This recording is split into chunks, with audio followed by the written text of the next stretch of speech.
दोस्तों कैसे हैं आप। दोस्तों इंडिया की तरक्की के बारे में और इमर्जिंग इंडिया, एक्सप्लोर इंडिया, पता नहीं क्या कुछ हम सुन चुके हैं और बहुत से शहरों का स्मार्ट सिटीज और आपका ट्रेन का स्ट्रक्चर और बहुत कुछ इंडिया की तरक्की के बारे में हम जो कभी जिंदगी में नहीं सुना था, हमने आजकल वीडियोस देखी, उन पर रिएक्शन की और कमाल की थी। हम हैरान थे कि यार ऐसा कुछ इंडिया में हो रहा है।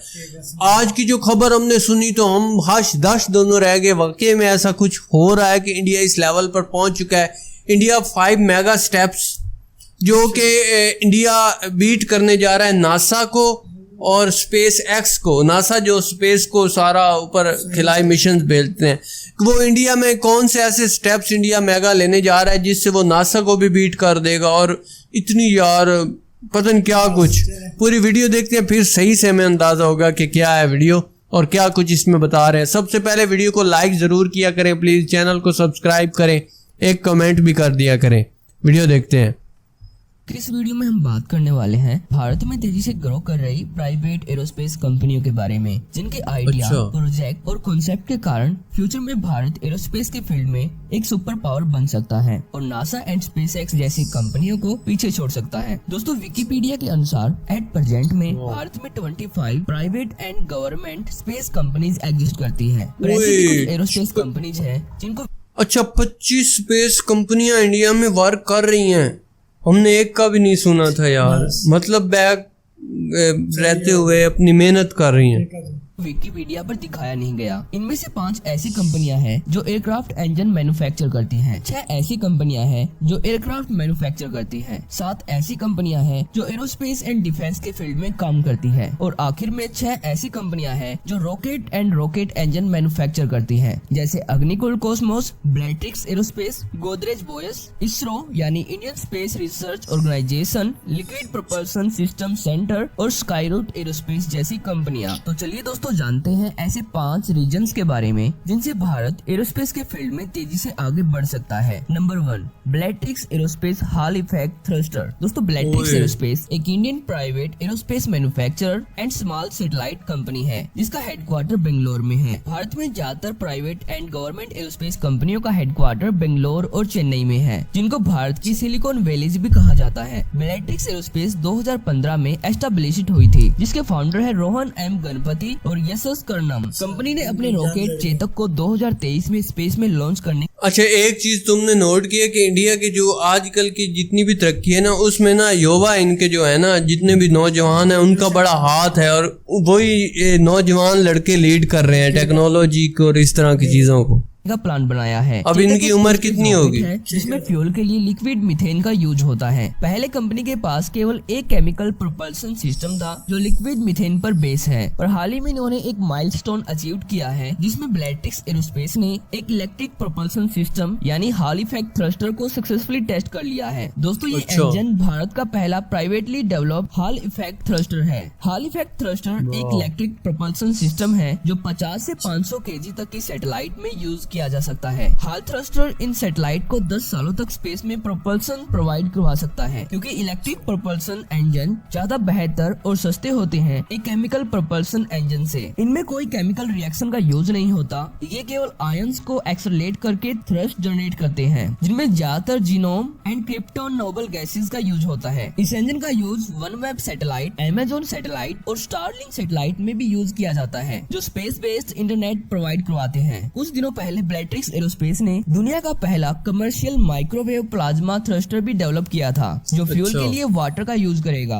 और इसरो की तरफ से कंपनी को एक ऑर्डर फ्यूल के लिए वाटर का यूज। दोस्तों ब्लैट्रिक्स एरोस्पेस भारत की तेजी से ग्रो करने वाली स्पेस एजेंसी है जो इसरो और दूसरी प्राइवेट स्पेस एजेंसी के साथ मिलकर भारत में स्पेस टेक्नोलॉजी डेवलप करती है बहुत ही सस्ते दामों पर दूसरे देशों की तुलना में, जो फ्यूचर में भारत को स्पेस पावर बनने में मदद करेगी। नंबर 2, अवतार स्पेसक्राफ्ट। दोस्तों अवतार स्पेसक्राफ्ट, जिसका पूरा नाम है aerobic vehicle for trans atmosphere hypersonic aerospace transportation, यानी कि भारत का ऐसा रियूजेबल अनमैनेड स्पेसक्राफ्ट जो रनवे से टेक ऑफ करके स्पेस में सैटेलाइट एंड दूसरे पेलोड को लॉन्च करके वापस रनवे पर हॉरिजॉन्टली लैंडिंग कर सके, लाइक एक एरोप्लेन की तरह। दोस्तों ये एक डीआरडीओ का कॉन्सेप्ट स्पेस प्लेन है जिसको 1998 में डीआरडीओ ने low cost military and commercial satellite को स्पेस में लॉन्च करने के लिए इस कॉन्सेप्ट को तैयार किया था। ये स्पेस प्लेन एक स्पेस शटल की तरह दिखता है, पर यह एक स्पेस शटल से काफी ज्यादा एफिशिएंट एंड रिलायबल कॉन्सेप्ट है, जिसमें बेहद ही डिफरेंट टेक्नोलॉजी का यूज होगा।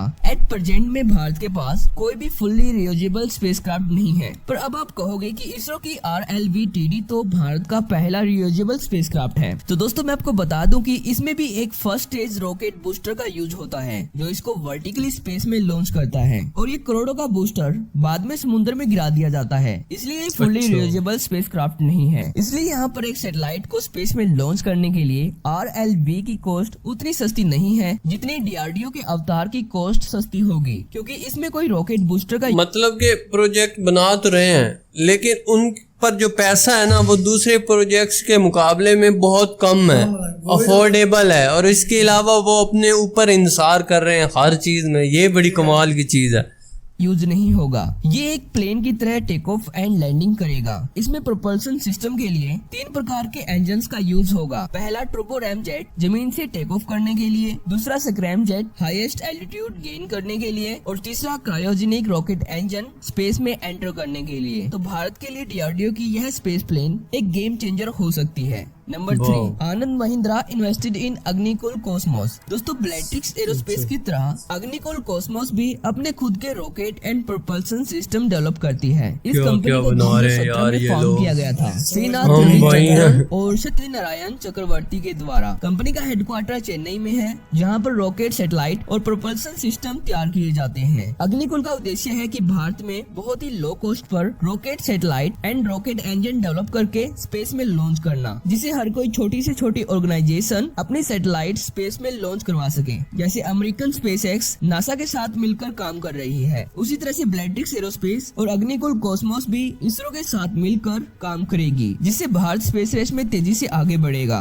और दोस्तों यहाँ पर अभी की लेटेस्ट न्यूज ये है कि आनंद महिंद्रा, जो महिंद्रा कंपनी के चेयरमैन हैं, उन्होंने अग्निकुल कॉस्मोस में अराउंड 80 करोड़ रुपए का इन्वेस्टमेंट किया है, जिससे अग्निकुल अपने रॉकेट अग्निबाण को तेजी से डेवलप करेगी। अग्निबाण एक 2 स्टेज रॉकेट है जो 100 kg वजन को लो अर्थ ऑर्बिट में 700 किलोमीटर तक कैरी कर सकता है। रॉकेट का इंजन लिक्विड ऑक्सीजन और केरोसिन बेस्ड है, इसलिए कंपनी ने 2022 तक रॉकेट को लॉन्च करने का प्लान बनाया है। अगर कंपनी इसी तरह से काम करती रही तो आने वाले कुछ सालों में इन रॉकेट में vertically landing and vertically take off जैसी टेक्नोलॉजी भी डेवलप की जाएगी। जैसे इस तरह लैंडिंग करेंगे, वर्टिकली लैंडिंग करते हैं, वैसे भारत भी उनसे कम लागत में ये टेक्नोलॉजी डेवलप कर सकता है। Number 4, Skyroot aerospace funding. दोस्तों अग्निकुल कॉस्मोस की तरह स्काईरूट एरोस्पेस भी भारत की प्राइवेट स्पेस कंपनी है, जिसको इसरो के 2 साइंटिस्ट पवन कुमार चंदना और नागा भरत डाका के द्वारा 2017 में फाउंड किया गया था। इसका हेडक्वार्टर हैदराबाद के तेलंगाना में है। स्काईरूट अपने स्मॉल लिफ्ट लॉन्च व्हीकल की एक सीरीज डेवलप कर रही है, जिनसे ये स्मॉल सैटेलाइट को पृथ्वी के लो अर्थ ऑर्बिट में लॉन्च करेगी। इनके पास अभी 3 रॉकेट्स अंडर डेवलपमेंट में है।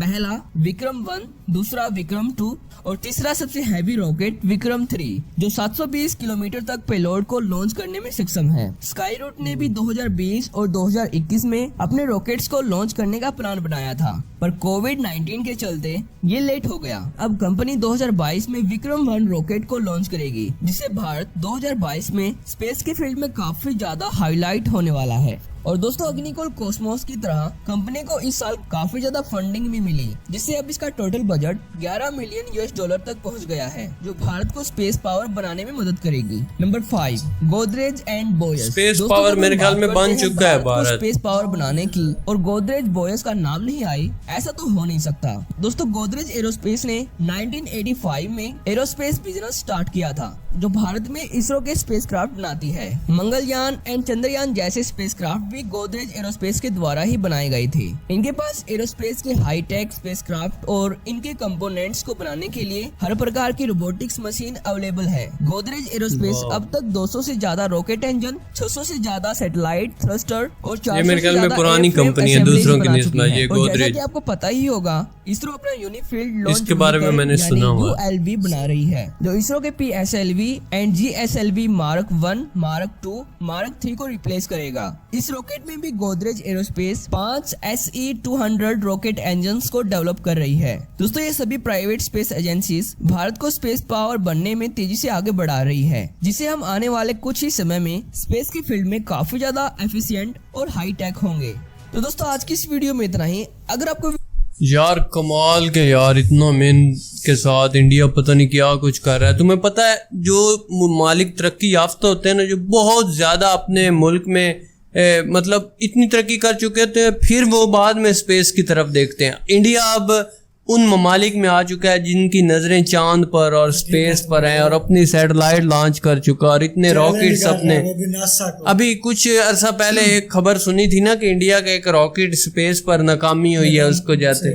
अच्छा, इधर पाकिस्तान में ना कई लोग इस बात पे खुश हुए थे कि इंडिया नाकाम हो गया, लेकिन ये शर्मसारी हमें नहीं हुई थी कि इंडिया वालों ने ट्राई किया है, और अभी हम तो सोच भी नहीं सकते कोई अपना रॉकेट और मिसाइल बनाने के लिए। मगर ये देखना, वो एक दफ़ा अगर नाकामी हुई तो जितनी ये इनकी काम कर रही हैं 2022 तक जिस तरह बोल रहे हैं, एक ने एक तो पता नहीं क्या कुछ कर देगी, और कितना कुछ। ये तो हमसे बहुत आगे हैं, तकरीबन 100 साल ये पाकिस्तान से आगे हैं मुझे लगता है। इंडिया वाले शायद 50 साल बोले, लेकिन मुझे जो लगता है ना कि हम कई फील्ड्स में ना बिजनेस के लिहाज से और इस तरह की टेक्नोलॉजी से इंडिया से बहुत पीछे है। शायद अब हमारे नए साइंसदान आएँ और कोई टक्कर दें, लेकिन मुझे नहीं लगता जितना वो बोल रहे थे यार, क्या वो नए नए अंदाजे, और वो रॉकेट की लैंडिंग उल्टी करवाना, और जिस तरह ज़बरदस्त है यार, कमाल का। कंपनियां मिलकर काम कर रही है ना, वो भी। और फिर सबसे बड़ी कि उनके साइंटिस्ट जो यंग एज के हैं, उन्होंने अपनी कंपनीज बनाए, अपने मुल्क की खातिर इतनी मेहनत कर रहे हैं, ये बड़ी कमाल की चीज़ है। बिल्कुल यंग थे यार, ज़बरदस्त था, बहुत कमाल की वीडियो लगी, और हर चीज़ को साइंसी ज़बान थी, हम दोबारा रिपीट तो नहीं कर सकते, लेकिन हमें जो समझ आई वो बताया कि कमाल के प्रोजेक्ट, बहुत ज़्यादा डेवलपमेंट हो रही है। आपको वीडियो कैसी लगी कमेंट सेक्शन में बताएं, हमें बहुत पसंद आई है, बहुत हैरान है हम। अपना ख्याल रखें, बाय बाय।